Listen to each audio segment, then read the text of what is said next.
तीसरा, भावना आपको क्या बताना चाहती है उसे सुने। अपनी भावना को सुनने को दो फ़ायदा है।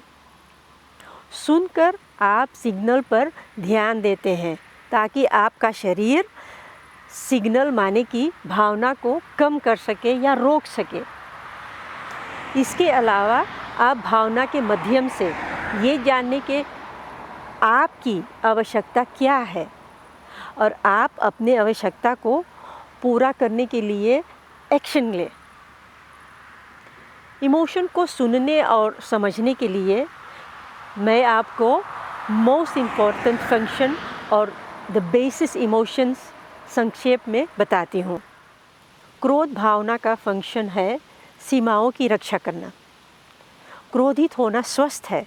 इसका फंक्शन है हमारे किसी कमज़ोर हिस्से की रक्षा करना, और ये तब होता है जब हमारी कोई निश्चित सीमा पार हो जाती है।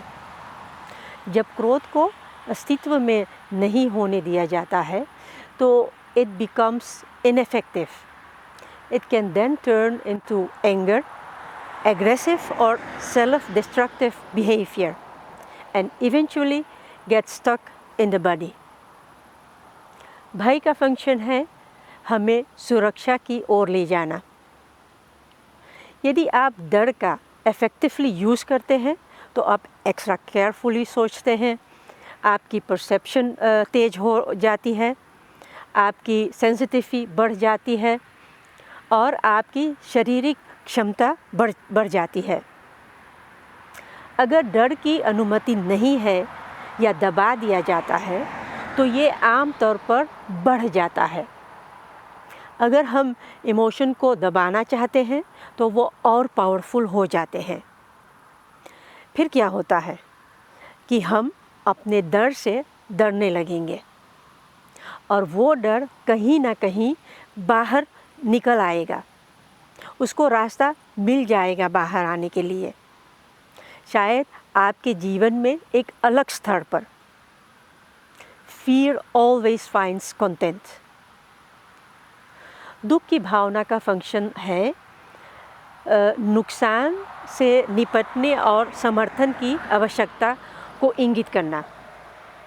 हर किसी को अपने जीवन में नुकसान, दुख का सामना करना पड़ता है। हम स्वर्ग में नहीं पैदा हुए हैं। यहाँ दोनों है, सुख और दुख आते और जाते हैं। उदासी का फंक्शन ये करना है जहाँ तक संभव है इंटीमेसी से और दूसरे के समर्थन से उस खोए हुए चीज़ या व्यक्ति के साथ ऐसा संबंध बनाए कि खुद को उससे दूर करने का संभव हो सके।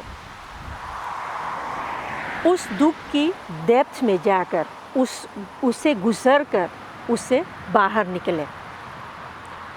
लोग अक्सर दुख को स्वीकार करने से डरते हैं। वो दुख से नहीं निपटना चाहते हैं और खुश चीज़ों पर ध्यान केंद्रित करते हैं, या वो डरते हैं कि इतनी गहराई तक दुख की फीलिंग्स जाएगा कि ख़त्म ही नहीं होगा। लेकिन ये इमोशंस भी निकलना चाहते हैं और अगर हम इससे अलाउ करते हैं, इसकी डीपली एक्सपीरियंस करते हैं, then it usually brings relief. दूसरे से समर्थन का अनुभव करने से एक मजबूत प्रभाव पड़ता है और आप इस पर भरोसा करने लगोगे कि जब उदासी की शुरुआत हुई है तो इसका अंत भी होगा। Function of emotion Joy is charging. खुशी जीवन के लिए एक उत्साह विकसित करने और बनाने रखने के लिए ऊर्जा का विकास करती है। खुश रहने से आप चार्ज करते हैं और आप भविष्य की चुनौतियों का सामना करने में बेहतर होते हैं। जॉय में एक महान उपचार शक्ति है। आनंद स्वस्थि का मूल है। ऐसे कई लोग हैं जो अपने आनंद से डरते हैं। आखिरकार आप खुशी, समृद्धि और जॉय खो सकते हैं तो ये आसान होगा कि हम इसे अनुभव ही ना करें तो दुख नहीं होगा। एक और कारण ये है कि लोग अपने आनंद के बारे में दोषी महसूस करते हैं। ये किसी माता पिता या भाई बहन, पड़ोसी के कारण हो सकता है जिनके जीवन में आनंद कम हो, तो उन्हें लगता है कि उन्हें अपने आनंद को अभी अलाउ नहीं करना चाहिए। शारीरिक भावनाओं का फंक्शन है आपको अपनी शारीरिक आवश्यकताओं से अवगत कराना। शारीरिक भावनाएं आपको अपनी शारीरिक ज़रूरतों के संदर्भ में या ज़रूरत को बढ़ाने से बचाने के लिए ऊर्जा प्रदान करती है, जैसे भूख, दर्द, गर्मी, intimacy.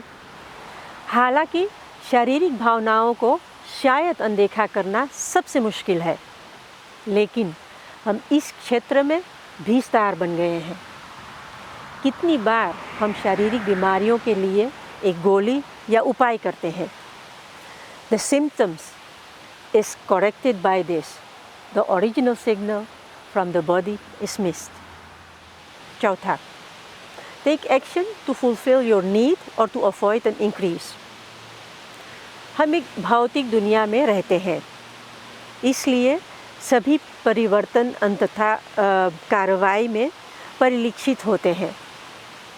In the first place, अपनी ज़रूरतों को पूरे करने के लिए आप खुद क्या कर सकते हैं, और दूसरा, आपको दूसरों से क्या ज़रूरत है, वो आपके लिए क्या कर सकते हैं। अगर आपकी ज़रूरत पूरी हो गई है तो भावना की ज़रूरत नहीं है। भावनाओं का मनुष्य के लिए एक इंडिस्पेंसेबल फंक्शन है। भावनाएं हमें अपनी आवश्यकताओं से अवगत कराती है और दूसरों के साथ हमारे संपर्क का एक एसेंशियल पार्ट है। भावनाएं हमें हमारे व्यवहार के लिए सबसे महत्वपूर्ण ड्राइवर भी है। Emotions get people moving. हम सोचते हैं कि जब हमें दर्द या दूसरी भावनाएं होती है तो हम उन्हें महसूस ना करने के लिए उन्हें दबाना पड़ता है। दबाने से थोड़ी देर के लिए हेल्प होती है, लेकिन एनर्जी डिसॉल्व नहीं होता है। नतीजा, उस पुरानी भावना को बार बार टच किया जा सकता है और आप उसमें हर बार अटक जाते हैं। भावना का स्वागत करना और महसूस करना पुरानी दर्दनाक एनर्जी से छुटकारा पाने का रास्ता है। भावनाओं से निपटने का नियमित तरीका ये महसूस कराना है कि क्या टच किया जा रहा है, उसके लिए पूरी जिम्मेदारी लेना, उस इमोशन को अलाउ करना, deal with it so it can release. ये थी कुछ बातें इमोशन के बारे में। आप हमें बताइए, आप अपनी इमोशन से कैसे निपटते हैं। लिखिए अपना कमेंट बॉक्स में। अगर वीडियो आपको पसंद आया हो तो प्लीज़ इसे लाइक करें और शेयर करें। सब्सक्राइब करें हमारे चैनल पर आने वाली वीडियोस के लिए। मिलते हैं अगले वीडियो में। Stay strong, take care of yourself and be happy.